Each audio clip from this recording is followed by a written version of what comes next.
En la semana de RCR, Red de Comunicación Regional, presentamos Don C. con César Zamora Bento.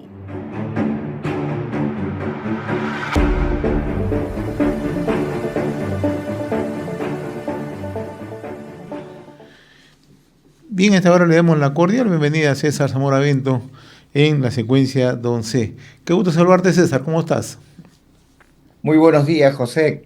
El gusto es mío aquí terminando otra semana. Sí, una semana que para variar trae algunas novedades, ¿no? Y nosotros habíamos conversado previamente para abordar el tema del empleo. Esta semana se celebró el Día Internacional de Trabajo y otro aspecto central que es la informalidad en el país. Pero me gustaría recoger un comentario tuyo porque eres una persona bastante bien informada y que tiene un buen nivel de análisis para ver lo que está ocurriendo, ya no solamente en los centros penitenciarios en el Perú, los penales de alta seguridad como se le denomina, sino también en los centros de redactación juvenil, que ya se han convertido ciertamente, y ya es un escándalo, ¿no? La manera como salen de los penales, cómo se fugan de estos centros de redactación. Hemos visto ayer 6 adolescentes, la semana pasada vimos cómo del Lurigancho una persona salió con absoluta tranquilidad y nadie se inmutó porque parece ser que tampoco hay seguridad externa en el penal de Lurigancho, que además es un penal de alta seguridad. Hemos visto un día después del traslado a sentenciados, a condenados a Chayapalca, con anuncio del presidente de la República, se detectó cómo dispositivos celulares pueden ingresar y cómo se pueden comunicar, ¿no? Entonces, esto ya es un escándalo. Entonces, ¿qué hacer en estos casos, César? A ver, sobre la fuga en el famoso centro Maranguita, conocido, mal llamado centro de readaptación, ¿no? Juvenil. Ah, Mal llamado digo yo porque en realidad no hay muestra evidente de que los jóvenes que son recluidos allí por mal comportamiento, por algunas acciones delictivas, que son encubiertas por su temprana edad, ¿no? Entonces, no hay evidencia, no hay evidencia de este proceso de redactación. Yo conozco y he escuchado muchas noticias sobre este centro penitenciario y siempre han tenido lamentables noticias. No es la primera vez que se fugan jóvenes en proceso de, entre comillas, readaptación de este lugar. En este caso ha sido sorprendido porque han habido imágenes de la forma como han fugado y de la forma como han fugado realmente es escandaloso, ¿no? Porque Maranguita está en un centro, en el centro de una ciudad, de un distrito de Así San es. Miguel. Hay casas aledañas, hay urbanizaciones aledañas y es bien complicado ver cómo impunemente se descuelgan personas que tienen algunos problemas de adaptación social y que en la calle van a hacer fechorías. Han entrado por esas condiciones y salen para seguir cometiendo esas acciones. Entonces, el planteamiento, el recogimiento del concepto de redactación creo que está totalmente desfasado y no tiene nada que ver con la lógica de tener un centro de esa naturaleza en ese lugar. Creo que el replanteo se tiene que dar de manera radical desde la concepción misma de un proceso de redactación hasta las condiciones de reclusión que tienen estos jóvenes. No existe eso, prácticamente son la escuela secundaria de la delincuencia porque la universidad de la delincuencia pues se encuentran en los penales de mayores, ¿no? Sí, yo te ponía en primer lugar el caso de Maranguita y pasamos al otro tema, ¿no?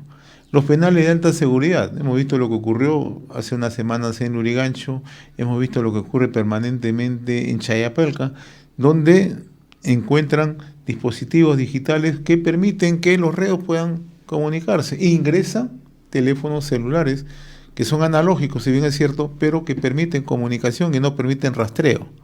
Entonces, ¿cómo se hace eso? ¿Cómo llegan estos equipos? Porque Con complicidad, así es. Tú con lo, complicidad. así es. Sencillamente los que cuidan son tan delincuentes como los que están siendo cuidados por ellos. porque no hay otra forma.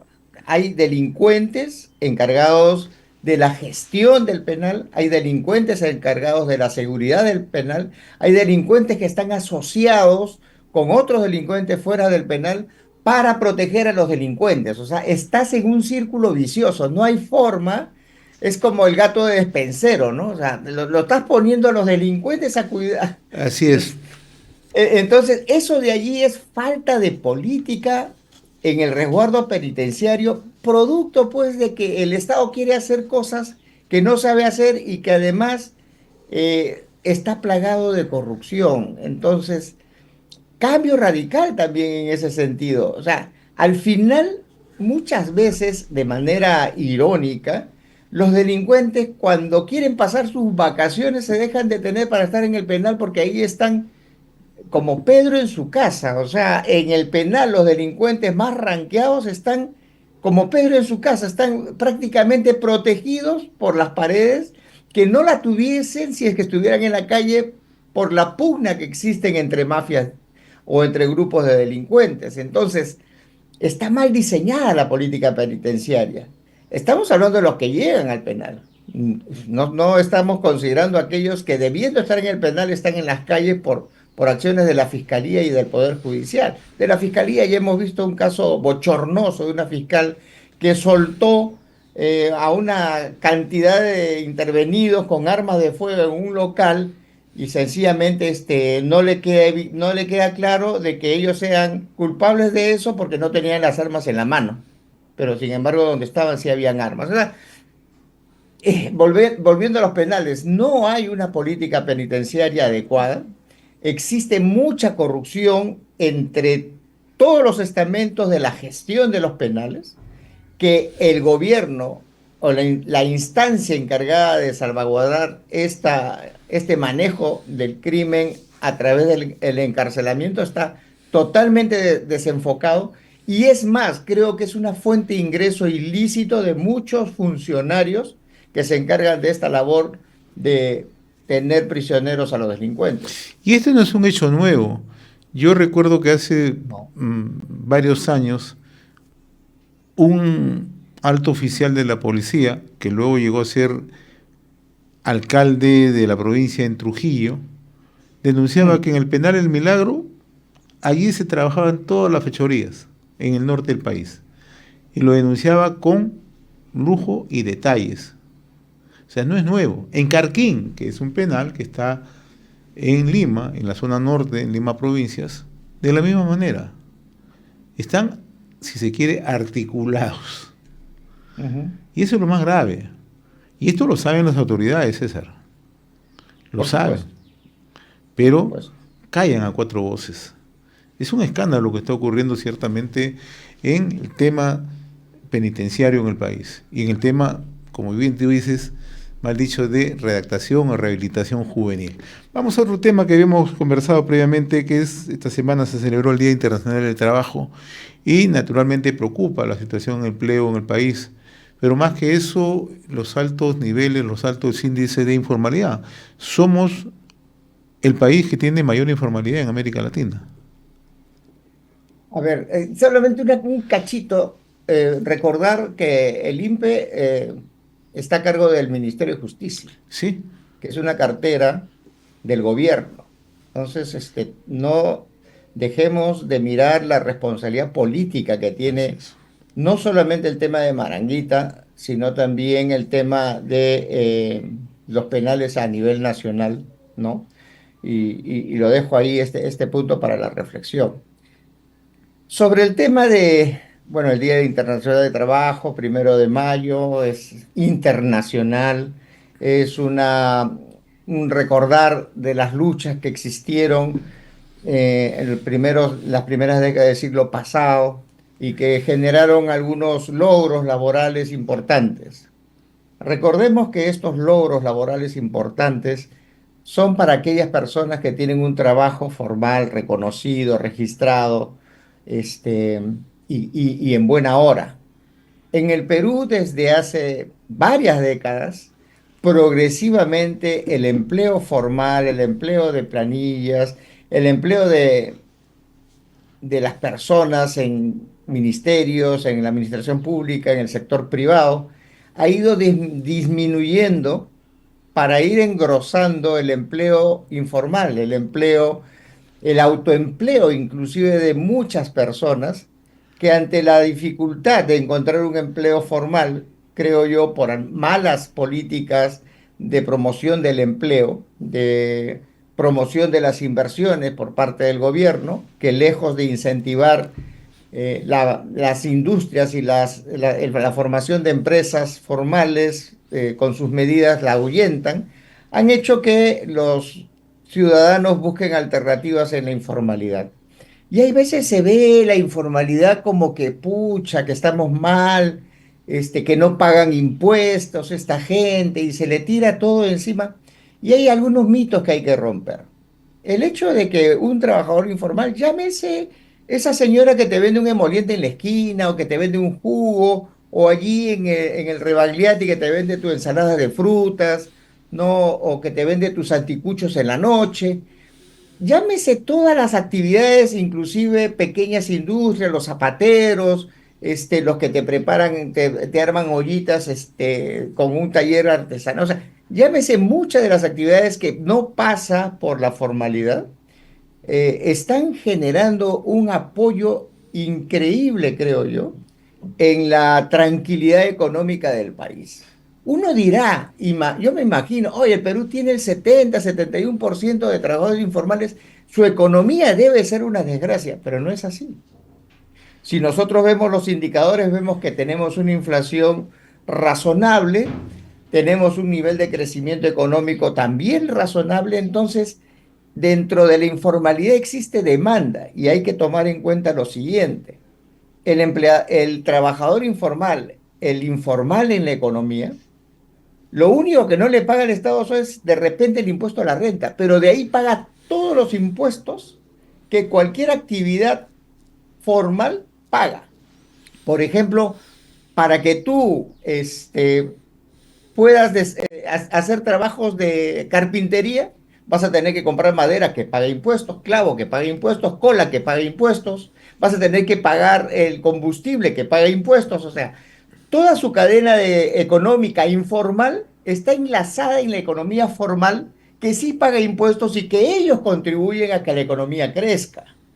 Entonces, cuidado con subestimar el poder de reactivación económica, el poder de generación de economía de los informales. Ellos, con su presencia, mantienen la economía y la dinámica económica saludable, como se puede observar en estos momentos.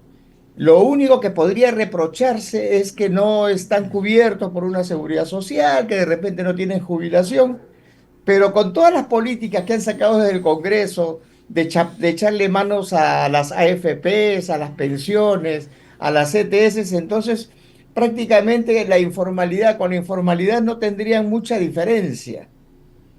Ahora, la otra cosa es que el Estado no tiene cómo medir el impacto de la informalidad porque no hay datos. No tiene datos y no son capaces de tener datos. Nos dicen que es el 70-71% de la población laboral informal. ¿Quién me asegura que eso es cierto? No tienen datos. Lo puede decir por descarte.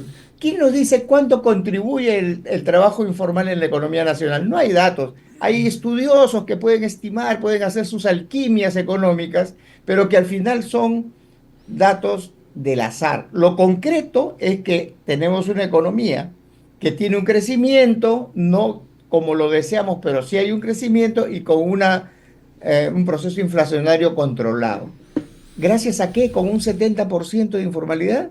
Ahí les dejo la inquietud porque estamos, creo yo, subestimando el poder de la economía informal en la dinámica económica del país. Ahora, naturalmente lo que tú graficas es la realidad que vivimos. Esto apalanca la economía, nos guste o no nos guste. El gran problema es cómo logramos una formalización, que sería lo más adecuado, lo más óptimo. ¿Y por qué no se logra? El tema, te lo mencionaba al principio, un tema de incentivar las inversiones. O sea, si tú por un lado por ejemplo, espantas las inversiones mineras que tienen un efecto multiplicador hacia atrás y hacia adelante en la economía. Ojo, la actividad económica solamente para tocar la minería exige a sus proveedores formalidad y también exige a quienes le prestan servicios formalidad, porque la minería es el sector quizás más supervisado dentro de la legislación laboral en el país. Entonces, yo creo que debería incentivarse más ese tipo de inversiones que son los que jalan la formalidad de todos los servicios que tienen hacia atrás y todos los servicios que requieren hacia adelante. Entonces, por ahí es uno. Estoy hablando de la minería. Hay otros sectores también importantes que podrían tener la misma dinámica. El sector más informal, digamos nosotros, para sacar números, es la agricultura.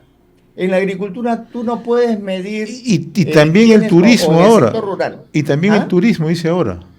En el sector. Ahora turismo, Sí, porque ya están haciendo, pero digamos en términos de números, ¿no? así Si es. estamos Claro, hablando que por la volumen. Por población rural volumen, es claro. el tercio del país, ahí tienes un gran tema de análisis de cómo los insertas, porque el campesino que está ahí, ese tercio, no solamente vive del agro, también desarrolla otras actividades complementarias dentro de la informalidad que, nuevamente repito, dinamiza la economía. Entonces, miremos Claro, a la informalidad y en este con caso, un... tú conoces el tema, tú eres egresado además de la Universidad Agraria, que muchos de estos campesinos tienen tareas de subsistencia diaria, ¿no? Así es, así es.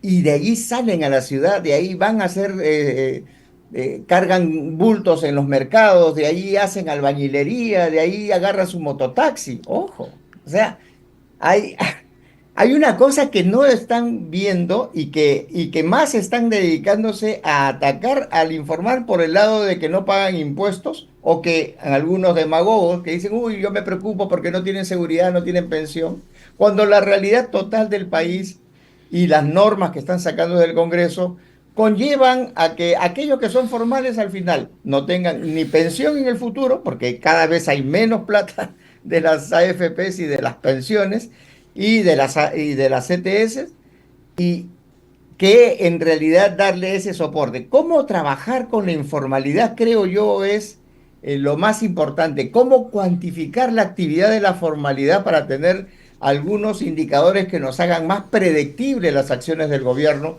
Creo que esa es la tarea que tiene que hacer desde el campo técnico el Ministerio de Economía y Finanzas y los demás sectores económicos, las demás carteras ministeriales que tienen que ver con la producción del país. Ahí hay un abandono, creo yo, y están empecinados en llevar a la formalidad cuando debemos entender esta realidad, llevar a la formalidad, a la informalidad, cuando más debemos entender este sector y darle una potencialidad que haga que esa dinámica real que está, que no la conoce nadie porque nadie la cuantifica, pero sin embargo sabemos que hay un efecto positivo en la dinámica económica del país, ¿cómo hacemos que eso de allí se pueda, que pueda ser cuantificado para potenciar acciones que conlleven a mejorar el performance económico del país?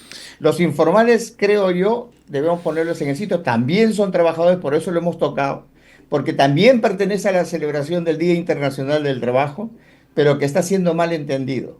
Y creo yo que es momento de revisar qué es la informalidad, quiénes son los informales y qué rol juegan en la economía nacional y dejar de verlos como los que se están camuflando en la economía para evadir responsabilidades cuando en realidad están asumiendo una gran responsabilidad en el desarrollo económico de nuestro país.